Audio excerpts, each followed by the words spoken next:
You are the master of your fate. Let's begin. You'd think you're in control, but every time you reach for your phone, swipe without thinking, or quit before the breakthrough, someone else is winning, and it's not you.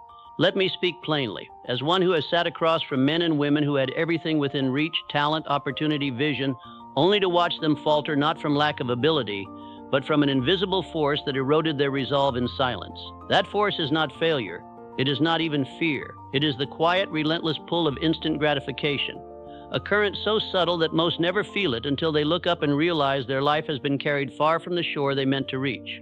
I've seen brilliant minds trade long-term mastery for short-term validation, choosing the dopamine of a like over the discipline of 1,000 unseen hours. I've watched entrepreneurs abandon the slow, steady climb of building value because someone else appeared to be getting rich overnight. I've counseled fathers who missed the laughter of their children not because they were absent, but because they were physically present while mentally lost in a stream of notifications that promised connection but delivered only distraction. And here's what they all had in common. None of them believed they were weak. None thought they were falling behind. They told themselves they were just taking a break, staying updated, or enjoying life. But the truth, the one they refused to face, was that they had grown comfortable with the easy win, the immediate yes, the pleasure that required no patience, no sacrifice, no endurance. They had trained themselves to respond to every urge, to soothe every discomfort, to fill every quiet moment with noise. And in doing so, they had dismantled the very foundation of lasting achievement. Because real success, the kind that doesn't fade with the next trend or the next paycheck, is built in the space between impulse and action. It lives in the pause. It grows in the delay. It thrives where most are unwilling to go through boredom, through resistance, through the quiet, uncelebrated work that compounds over time. And if you are not consciously choosing that path, then you are by default walking the other one, the one paved with convenience, distraction, and the illusion of progress. So I ask you now, not as a distant voice from the past, but as someone who has witnessed the rise and fall of countless lives, yours included, if you do not wake up to this truth. What have you sacrificed today for a moment of ease? What long-term goal are you starving to feed a short-term craving? And if you continue at this pace, exactly where do you think you'll be in 5 years? Because the future does not wait. It is being written now, not by your dreams, but by your daily decisions. And if those decisions are shaped more by impulse than intention, then you are not designing your life, you are reacting to it. But it doesn't have to be this way. Today I will show you how this hidden force operates, not just within you, but all around you, engineered by systems that profit from your distraction. You will see the true cost of every small surrender in your finances, your relationships, your focus, your peace. You will understand how society, marketing, and even your own biology have been turned into silent conspirators in your delay. And then, and only then, will I give you the mindset shift and the one action that can break the cycle. Not tomorrow, not when you feel ready, but tonight. Because mastery is not built in grand declarations. It begins in the quiet moments when you choose differently, when you say no to the immediate so you can say yes to your future. This is not another lecture on self-control. This is a reckoning. And if you're willing to listen, truly listen, it may be the moment your life begins to change. There was a man sharp of mind, bold in vision, full of fire, who came to me years ago with a dream that could have changed his life. He wanted to build a school, not for profit, but to lift young minds from the very neighborhoods where opportunity had long been scarce. He spoke of curriculum, of mentorship, of legacy. His eyes lit up when he described the first classroom, the first student, the first breakthrough. But month after month passed, and nothing was built. Instead, he launched side ventures, quick gigs that paid fast, content that chased trends, schemes that promised rapid returns. He told me he was testing the market, gaining traction, staying flexible. But I saw the truth. He was addicted to the thrill of immediate results. Every time a small win came, a check cleared, a post went viral, a client praised him, it fed a hunger that grew harder to satisfy. And every time he delayed the real work, the slow, unglamorous labor of planning, designing, committing, he weakened the muscle of persistence. One evening, after yet another excuse, I asked him a simple question. Whose life are you actually building? He paused, not because he didn't know the answer, but because he had spent so long avoiding it. He wasn't building his school. He wasn't building his legacy. He was building a pattern, a reflex, of choosing what felt good now over what mattered most long term. And in that moment, he realized he wasn't free. He was responding to stimuli, reacting to rewards, living at the mercy of a system that had trained him to equate motion with progress. That is the illusion of control. It feels like freedom to scroll, to spend, to quit, to switch, to react, because you believe you are the one deciding. But when every decision is shaped by the craving for instant relief, instant praise, instant gain, then the power has already been surrendered. You are not choosing, you are being chosen.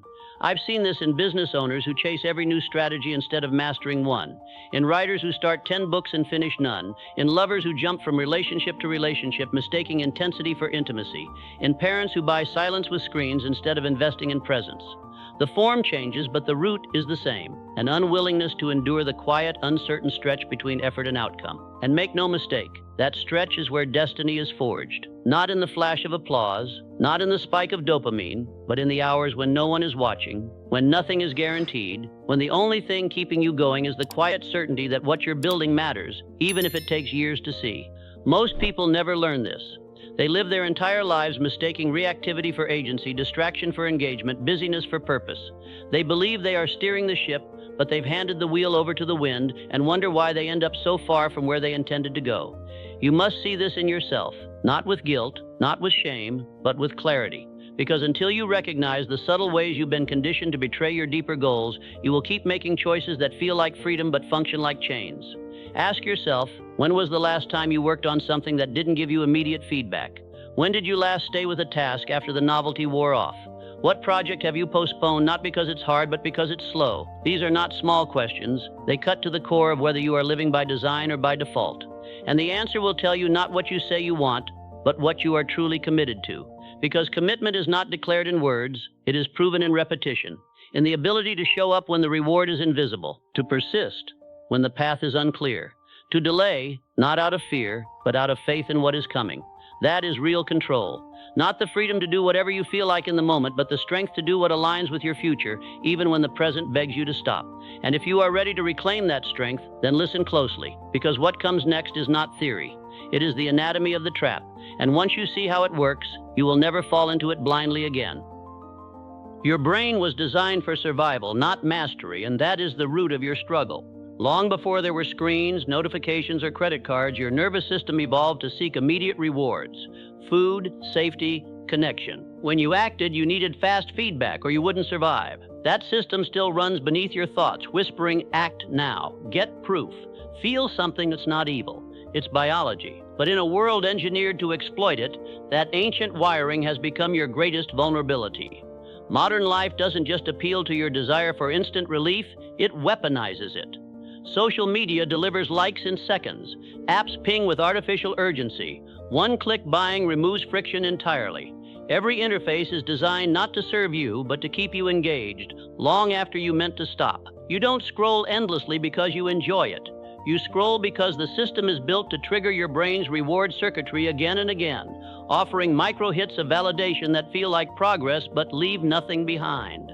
Worse, these stimuli come without consequence at first. No one collapses after an hour on their phone. No alarm sounds when you skip deep work for shallow motion. The cost is invisible. The focus you lose, the ideas you never develop, the relationships that fade from neglect. But compound those moments over weeks, months, years, and the result is undeniable. A life lived in reaction, not direction. I've seen men with vision surrender to this pull, not because they lacked ambition, but because they underestimated the power of small surrenders. They believed they could control the triggers. But the truth is, if you don't master your environment will master you. You must understand, every time you respond to a notification before finishing a task, every time you buy to soothe stress, every time you choose distraction over discipline, you reinforce a neural pathway that grows stronger with each repetition. You are not just making a choice, you are shaping your mind. And if left unchecked, that mind will eventually resist anything that doesn't offer immediate payoff, including your own dreams. The solution is not willpower alone, it is awareness, followed by design. You must see the siege for what it is, not a personal failure, but a systemic pressure, and then build structures that protect your attention, your time, your purpose. Because if you do not, no vision will survive it. Most people wait for a crisis to change, a failed business, a broken relationship, a health scare. But by then, the damage has already been done, not in one dramatic moment, but in the quiet accumulation of choices so small they seemed harmless at the time. That extra hour of scrolling, the purchase you didn't need, the conversation you avoided, the workout you postponed. None of them feel like failure when they happen, but repeated daily, they form a pattern, a rhythm of yielding that erodes self-trust until you no longer believe in your own word. I once worked with a man who dreamed of writing a book that would help others overcome fear. He carried notes for years. He spoke passionately about his message, but when I asked him how much he wrote each week, he hesitated. A little, he said, when inspiration hits. In truth, he wrote less than 2 pages a month, not because he was busy, but because he allowed distractions to take priority. A text came in, he answered. A video popped up, he watched. A wave of doubt rose, he shut down. Each moment seemed insignificant, but over 2 years, those moments stole 700 hours, more than enough time to write 10 books. This is how dreams die, not with a bang, but with a whisper. Not from lack of vision, but from lack of fidelity to small commitments. Every time you say, I'll do it later, every time you justify a distraction, every time you choose comfort over consistency, you send a message to yourself, this doesn't matter. I can't be trusted. Resolve. And the more you repeat that message, the weaker your resolve becomes. Discipline isn't lost in grand failures, it's dismantled in unnoticed compromises. The cost isn't just lost time, it's lost identity. You stop seeing yourself as someone who follows through. You start believing you're not that kind of person. And once that belief takes root, action becomes harder because you're fighting not just inertia, but your own self-image. But here's the truth. Mastery is built in the same way failure is, one small choice at a time. The difference is direction. One path leads to regret, the other leads to strength. You don't need a miracle to change. You need one decision, repeated, to close the tab, to delay the purchase, to speak when it's hard, to work when no one's watching. These are not heroic acts, but they are sacred because they prove to yourself that you mean what you say, that your word has weight, that your future is worth protecting even in the smallest moments. And when you begin to honor those moments, something shifts. Not overnight, but steadily. You stop leaking power. You start building it. And one day, you realize you're no longer waiting for motivation. You become the kind of person who simply does. You believe you're spending freely, making choices, enjoying life, rewarding your effort. But look closer. Behind every small transaction, every subscription, every impulse buy, there is a design at work not to serve you, but to keep you dependent on the next purchase. Modern finance doesn't just allow instant gratification, it encourages and normalizes it, wrapping debt in the language of empowerment. Buy now, pay later. Treat yourself, you deserve this. These are not acts of kindness. They are psychological levers pulled by systems that profit from your lack of delay. I've watched intelligent, capable people fall into this trap not through extravagance, but through 1,000 tiny surrenders. A coffee here, a digital upgrade there, a monthly fee for a service they barely use. Individually, each is negligible, but compound them over time, and they form a silent drain not just on money, but on freedom. Because every dollar spent on impulse is a dollar you cannot invest, a dollar you cannot save, a dollar that will not compound, grow, or protect you when real opportunity or real crisis arrives. Consider this, the average person carries balances across multiple payment platforms, often unaware of how much they spend on automatic renewals, streaming services, apps, memberships, deliveries. These are not decisions made in the moment, they are defaults engineered to persist.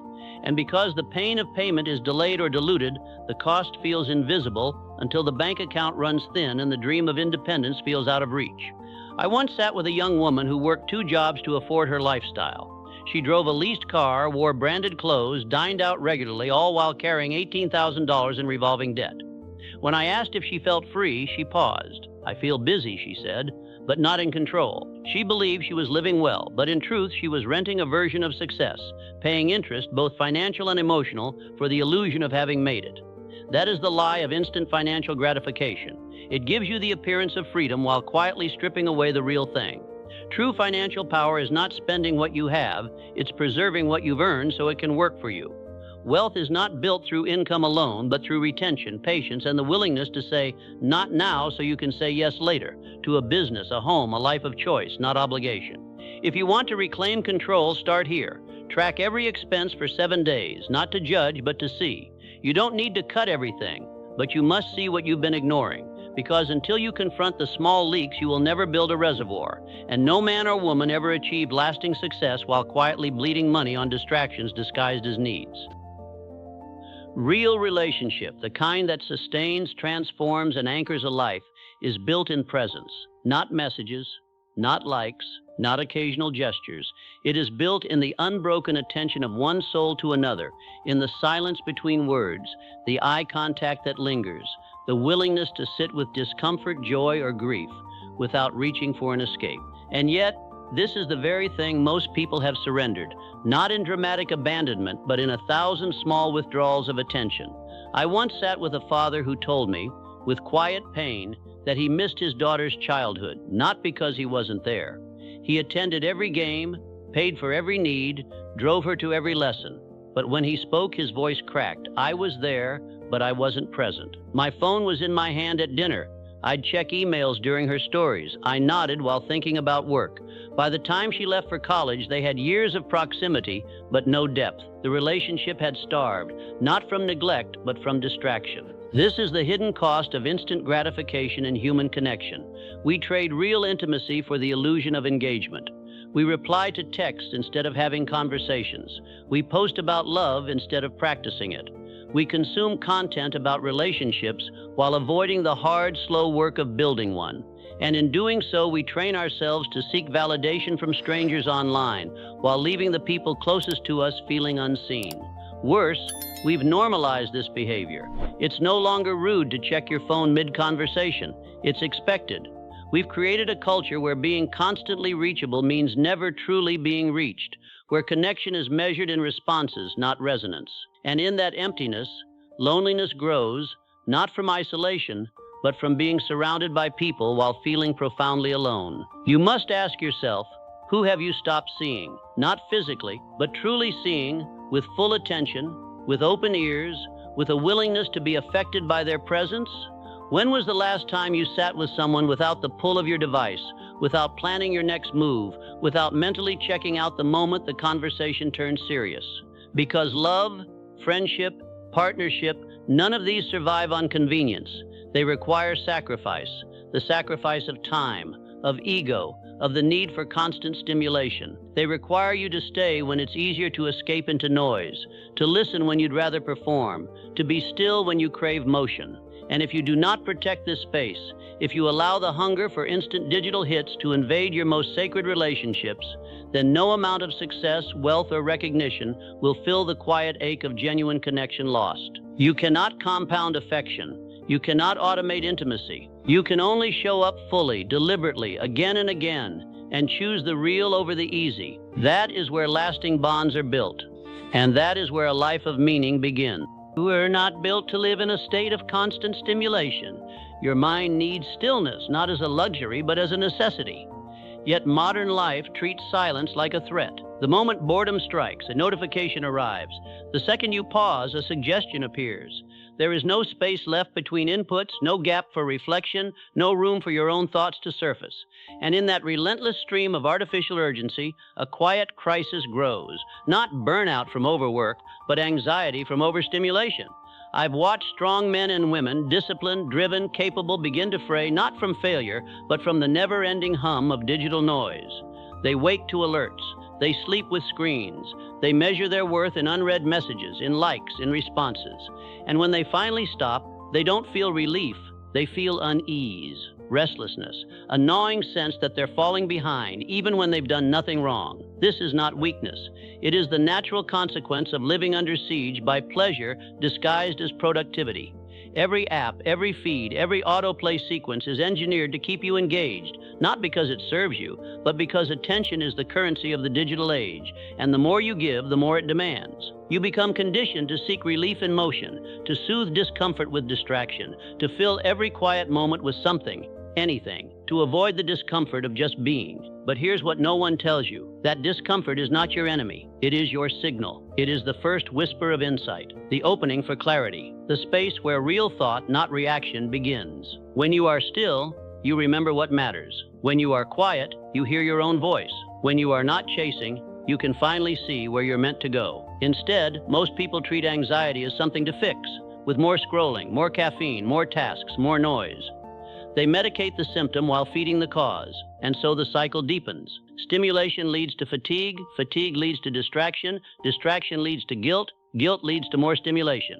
a loop that drains energy, erodes focus, and leaves behind a hollow sense of time wasted. The root is not poor time management, it is poor attention management. You cannot reclaim your life if you do not reclaim your mind, and your mind cannot settle when it has been trained to expect a reward every few seconds. I once worked with a woman who came to me overwhelmed, unable to sleep, convinced she was failing.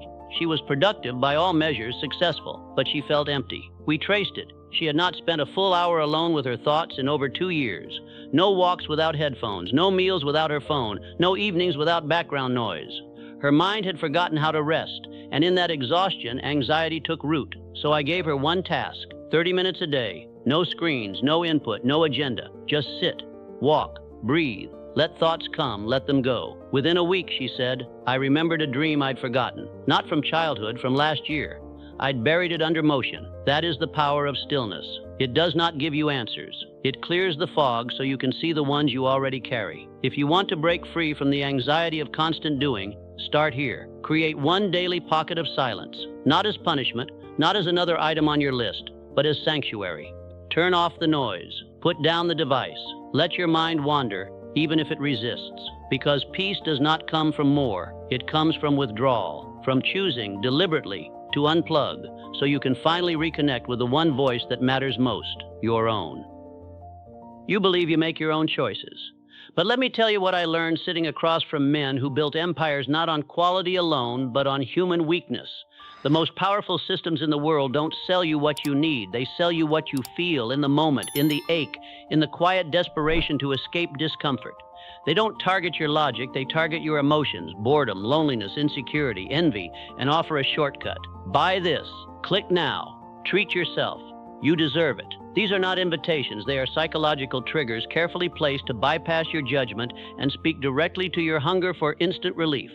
I once spoke with a marketing executive, a man who had shaped campaigns for some of the largest brands in the world. Over dinner, he said something that chilled me. We don't sell solutions, we sell pauses. We give people a 30-second break from their dissatisfaction, and when that wears off, we're there again with the next product, the next upgrade, the next promise. He wasn't proud, he was honest. And in that honesty, I saw the machine, not a collection of ads, but a vast, invisible network designed to keep you in a cycle of craving and consumption. Every time you feel restless and reach for your phone, a company profits. Every time you feel inadequate and buy something to feel better, a strategy wins. Every time you trade time for entertainment, attention for convenience, peace for stimulation, someone counts that as a success. This is not conspiracy, it is commerce, refined to an art. And its greatest trick is making you believe the desire was yours all along. You think you want the coffee, the new shirt, the viral video, but often that want was planted, nurtured, triggered at the exact moment you were vulnerable, tired after work, lonely in the evening, uncertain after a setback. The message comes wrapped in warmth. You've earned this. Go ahead, you deserve a break. But the truth is, these words are not kindness, they are calculated. They exploit a deep human truth that we will do almost anything to avoid the short-term pain of waiting, of facing our emptiness, of sitting with our unresolved thoughts. And so we outsource our coping. We let algorithms decide what we see. We let advertisers define what we need. We let convenience erode our discipline, one small surrender at a time. But here's what they don't want you to realize. The more you rely on external fixes for internal discomfort, the weaker your inner authority becomes. You stop trusting your ability to endure, to reflect, to grow through difficulty. Instead, you develop a reflex, a dependency on the next hit of ease. Break the spell by asking one question before every purchase, every scroll, every impulse. Am I acting from purpose or am I fleeing from discomfort? Not guilt, not shame, just clarity. Because if you don't define your purpose, someone else will profit from your distraction. And the cost isn't just money or time. It's the slow erosion of your autonomy, the quiet transfer of your power to forces that have no stake in your long-term fulfillment. You were not born to be a consumer. You were born to be a creator. But creation demands discomfort. And if you've trained yourself to run from it, you will never build anything that lasts. The first act of rebellion, pause, breathe, let the urge pass. And in that space, reclaim your mind. There is a sickness spreading through ambition, not laziness, but a false version of hard work. It wears the mask of discipline, speaks the language of success, and yet it destroys more dreams than failure ever could. It is the cult of hustle, the belief that if you just move faster, wake earlier, grind longer, you will break through. but I have stood beside too many who collapsed at the finish line, not from lack of effort, but from lack of wisdom, to remain silent. Hustle culture does not reward mastery, it rewards visibility. It does not value depth, it values speed. It celebrates the man who posts at 5 a.m., not the one who thinks in silence at midnight. It praises the woman who launches 10 projects, not the one who perfects one. And in doing so, it confuses motion for progress, exhaustion for virtue, and noise for impact. I once worked with an entrepreneur, brilliant, relentless, driven. He prided himself on working 90-hour weeks, surviving on coffee and willpower. He posted about his grind, his no-days-off mentality, his relentless pursuit of greatness. But behind the scenes, his health was failing, his marriage was crumbling. His business, though growing, had no foundation built on quick wins, not sustainable systems. When he finally broke down, not dramatically but quietly, in my office, voice trembling, he said, "I thought if I just kept going, it would be worth it, but I don't even know what it was."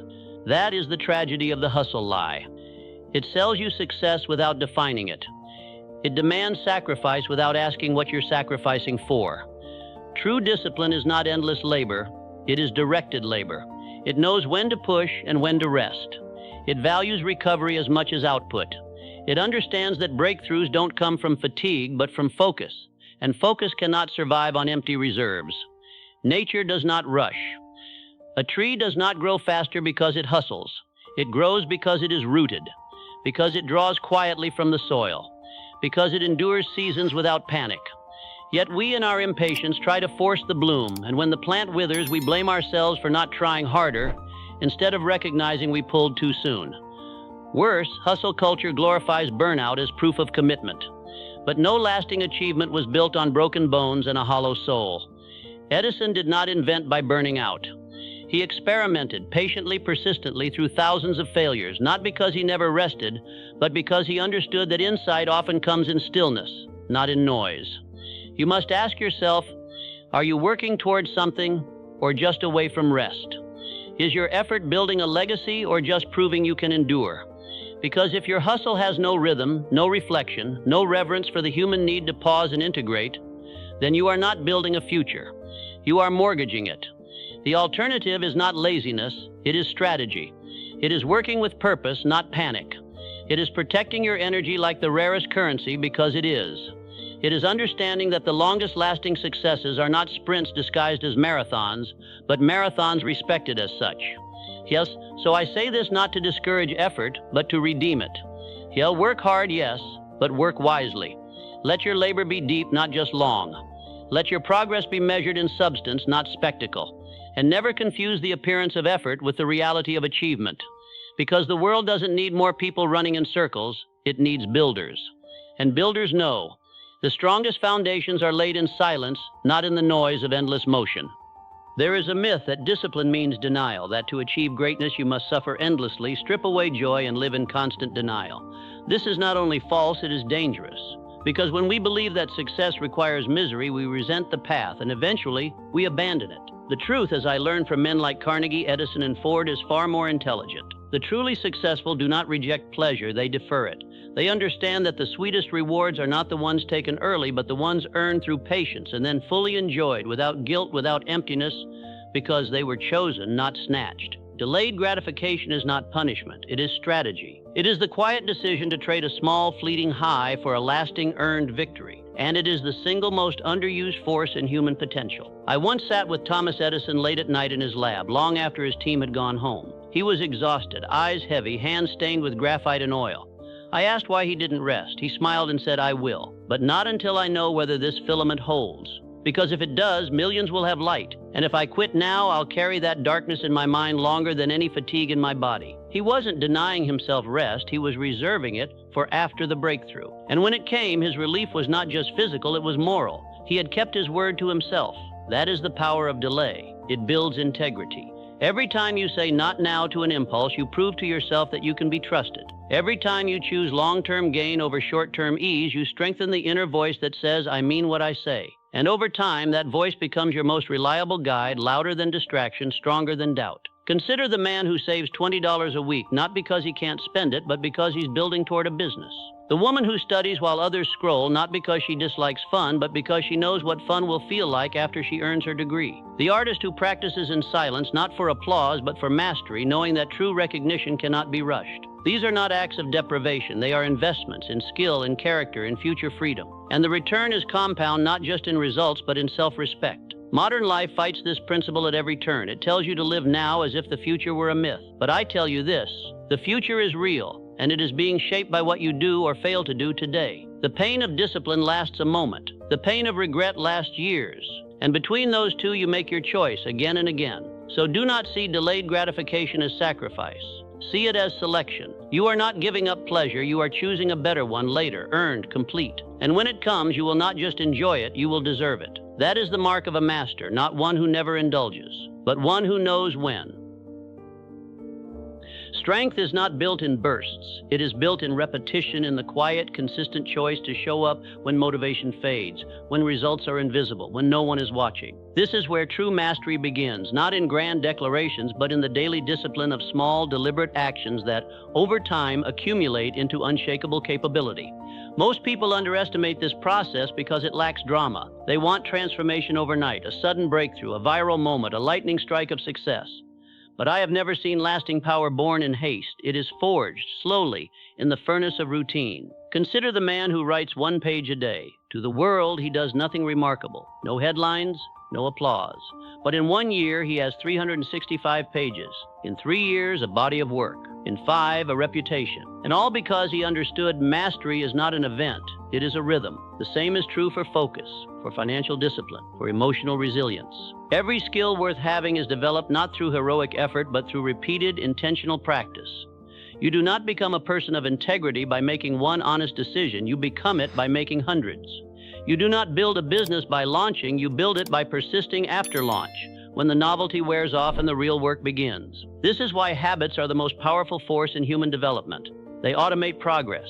They remove the need for constant willpower, and they allow you to outperform those with more talent but less consistency. But habits are not built by wishing. They are built by design. You must start small, so small that resistance cannot form. Not I will work out for an hour, but I will put on my shoes and walk to the door. Not I will read every night, but I will open the book and read one paragraph. The action itself is minor, but the victory is internal. I kept my word to myself.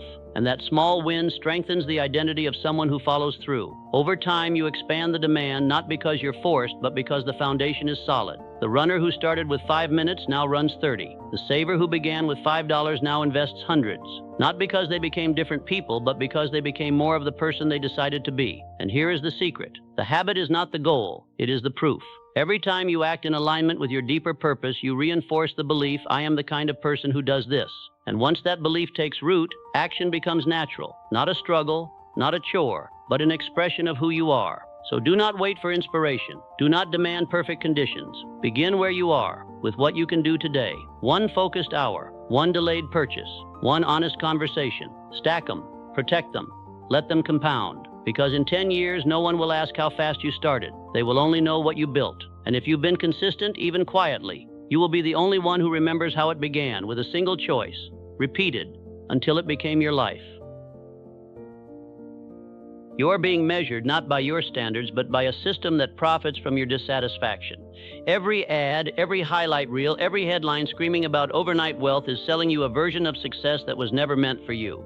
It is defined by what you own, how fast you rise, how many applaud, not by who you've become, what you've overcome, or how deeply you've loved.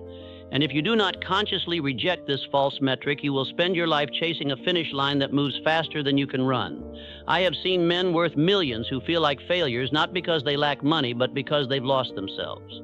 They achieved what the world calls success, only to find it hollow. No pride in the quiet choices, no peace in the still hours, no sense of having lived with purpose. They followed the script, work hard, earn more, climb higher, but never asked why. And when the applause faded, they were left with silence and the slow realization, I built what others wanted me to want. That is the danger of borrowed success. It looks like achievement, but it feels like emptiness. True success, the kind that endures, that satisfies, that leaves no residue of regret, must be defined from within. Not in comparison, but in congruence. Not by how you appear, but by how aligned you are with your deepest values. So I ask you, what does success actually mean to you? Not your parents, your peers, your industry, but to you. Is it freedom? Is it contribution? Is it peace? Is it the ability to wake each morning and face the day without dread?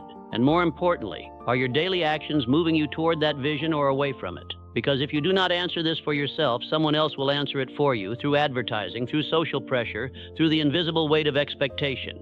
You will find yourself working jobs you hate, buying things you don't need, chasing goals that bring no joy, all because you never pause to ask, whose life am I building? Andrew Carnegie once told me near the end of his years, I made my fortune before I understood what it was for. He spent decades accumulating wealth only to spend the second half of his life giving it away to causes that mattered, schools, libraries, peace initiatives.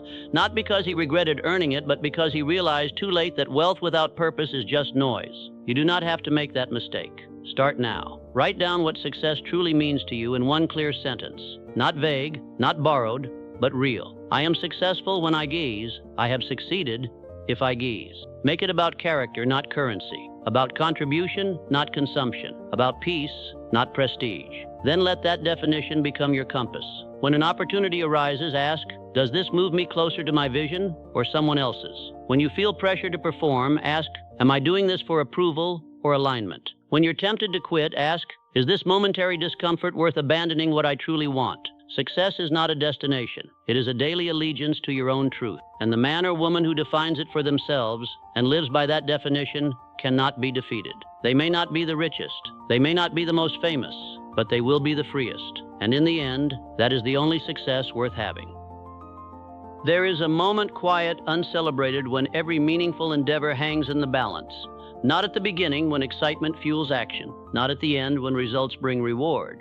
But in the middle, when the novelty has worn off, the obstacles have multiplied, and the outcome is still uncertain. This is the crucible. And it is here, in this zone of discomfort, that most people turn back, not because they lack ability, but because they mistake discomfort for failure. I have watched men with vision abandon their work not when the world rejected them, but when silence surrounded them, when no one praised their effort, when progress slowed, when the daily grind no longer felt heroic, but tedious. And in that moment of unease, they concluded, this isn't working. I'm not cut out for this, but the truth was simpler and more redeemable. I'm not willing to endure the discomfort required to create something real. Let me be clear. Growth does not happen in comfort. It happens in resistance.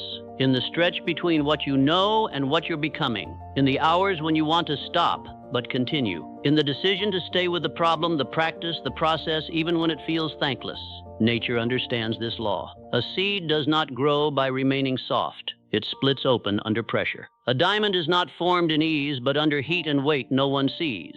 And so it is with you. Your greatest work, your truest self, is not shaped by what comes easily, but by what you persist through. Yet modern life teaches you to avoid discomfort at all costs, to soothe, distract, escape, to optimize your experience so every moment feels smooth. But in doing so, you weaken your capacity to endure, and with it, your ability to achieve anything of lasting value. You must reframe discomfort not as a sign to stop, but as a signal that you are on the edge of expansion, that you are no longer repeating, you are evolving. The fatigue in your mind, the doubt in your chest, the loneliness of the path, these are not enemies. They are companions to creation. I once asked Henry Ford what drove him through the failures of early automobile production. He said, I didn't love the machine. I loved the tension, the moment before it worked. That's when I knew I was close. He didn't seek ease. He sought breakthrough. And he learned to trust the discomfort as proof he was moving forward, even when forward felt slow. So when you feel the urge to quit, pause.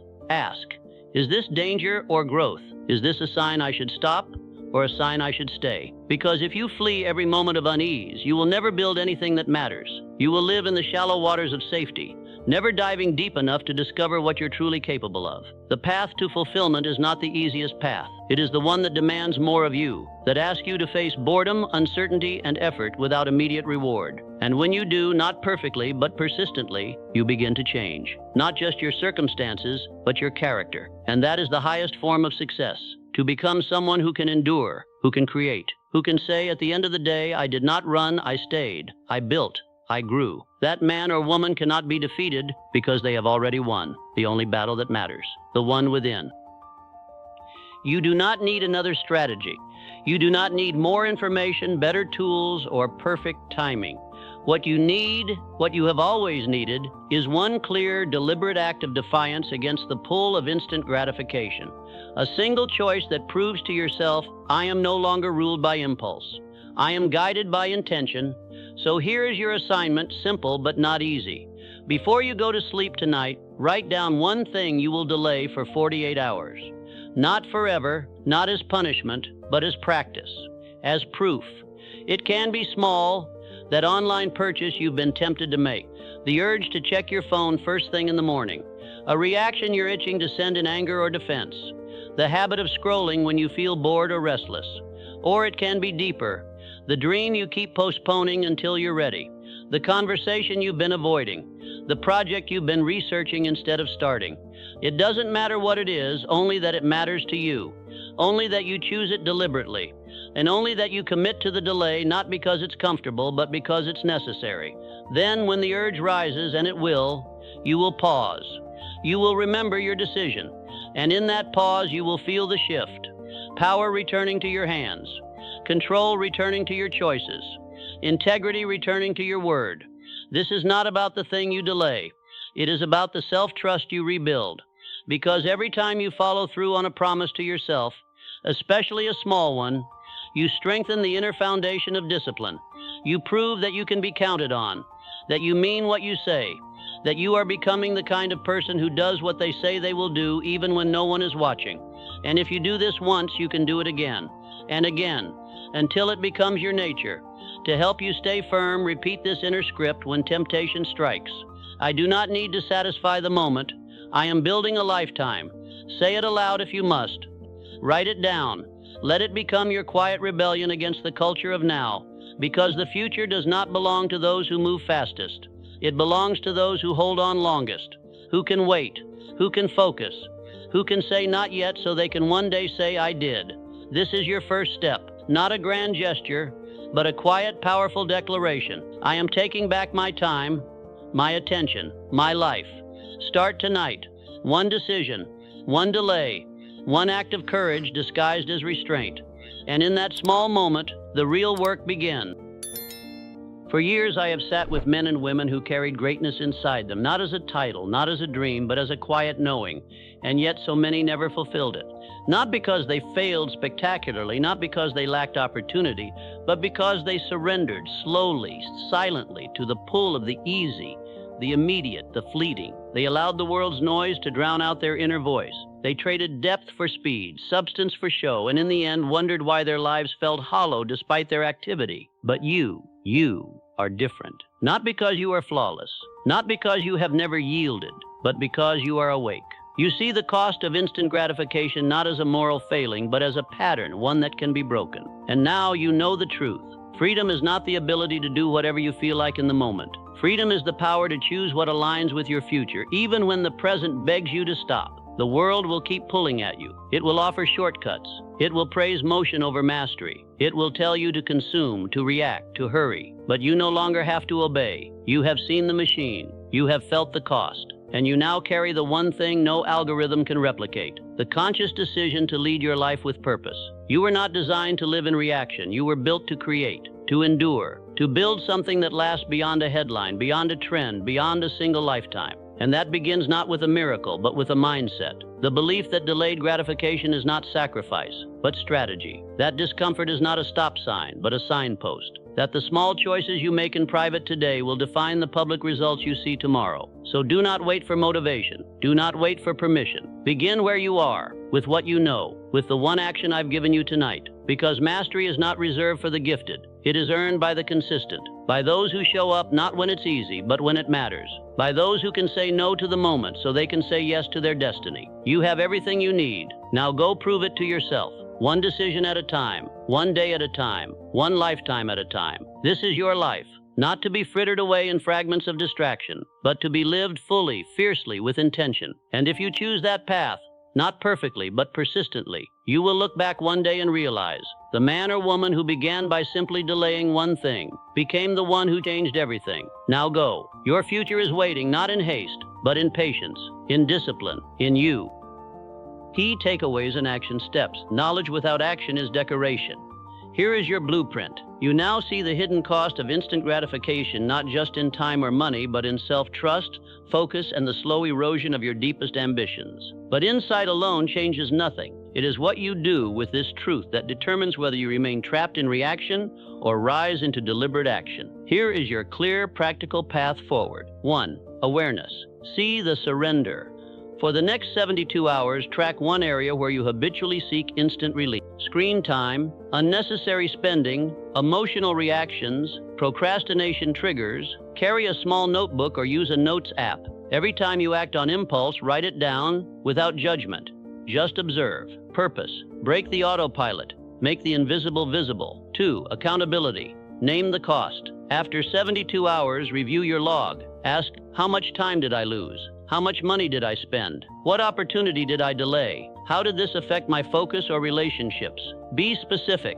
Example, I spent 47 minutes scrolling, time I could have used to outline my project. Purpose, connect behavior to consequence. Let truth motivate change.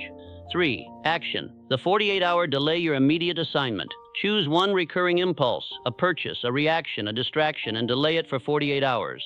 Do not delete it. Do not deny it. Simply pause. When the urge returns, repeat your inner script. I do not need to satisfy the moment. I am building a lifetime. Purpose, reclaim control. Prove to yourself you can choose differently. 4. Identity shift. Reinforce the new you. Each night for 7 days, write one sentence. Today, I proved I can be trusted because. Fill it with a real example, no matter how small. Example, I worked for 30 minutes before checking my phone. Purpose, strengthen the identity of someone who follows through. 5. Commitment.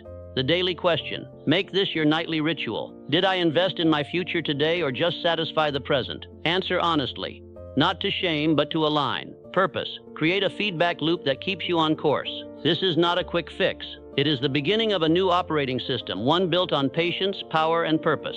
You do not need to be perfect. You only need to be consistent. One decision at a time, one day at a time, one delayed gratification at a time. The future belongs to those who can wait. Now, go claim yours. Remember, your success begins the moment you decide to act.